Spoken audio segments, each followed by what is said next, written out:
Tere hommikust 3. K-klass. Palun ava oma õpik leheküljelt 49. Sinu tänane eesti keele ja tööõpetuse ühine töö on kirjutada ühe mandri lühike tutvustus ning joonistada selle juurde huvitav illustratsioon. Seda tööd võib teha arvutis või paberil. Ja näitan sulle, kuidas mina seda teeksin.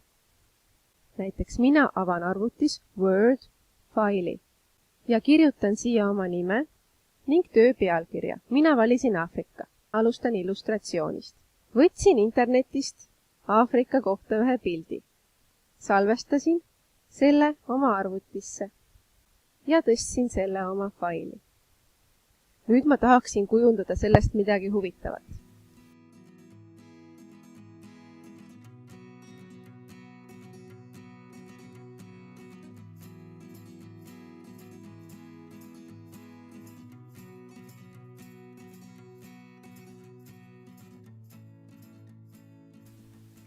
Ja tibu on valmis. Nüüd oleks vaja leida huvitavat informatsiooni. Ma tahaks, et sa kirjutaks vähemalt 5 fakti. Ava Google otsing ja kirjuta sinna manner. Ja kohe esimene vaste on Wikipedia.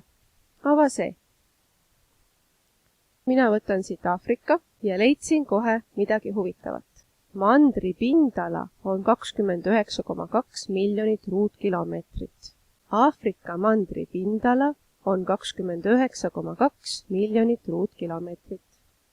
Nii teine huvitav fakt, aga siin on väga vähe infot. Lähme vaatame edasi.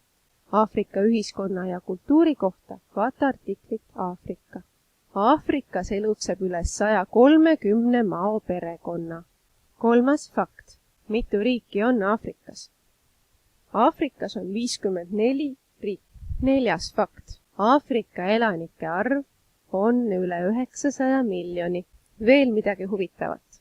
Aafrika on keeleliselt väga kirev.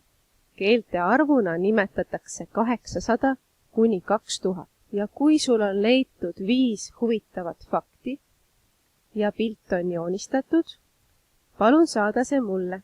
See on hindeline töö. Ole tubli!